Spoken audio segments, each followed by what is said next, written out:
الله تبارک و تعالی لعنت کرده. پیغمبر خبر میده، با این خبر دادن کی را خبر میده؟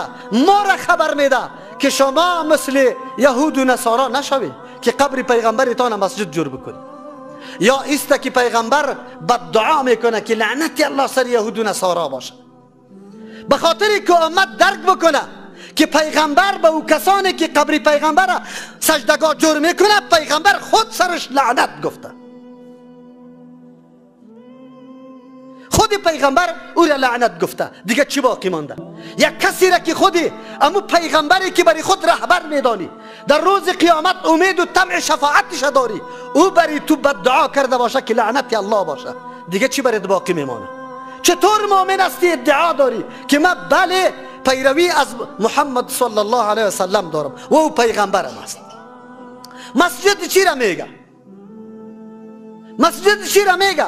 مسجد محدثین کرام سه معنا میکنه. سجده بالای قبر.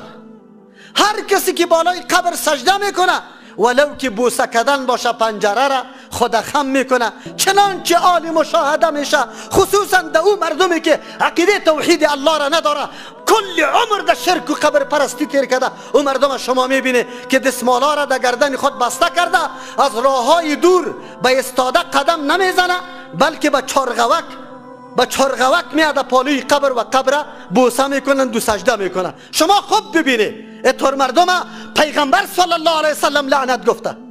این مردم پیغمبر لعنت گفته.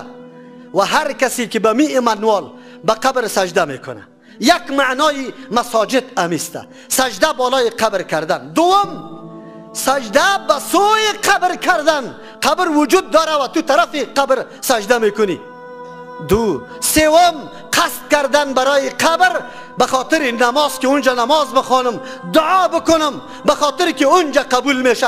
مثل که آل کل قبرای ما که اگر از اولیاست یا غیر اولیاست، از هر کسی که هست، مردم امی قسم حالت در او قبر آورده.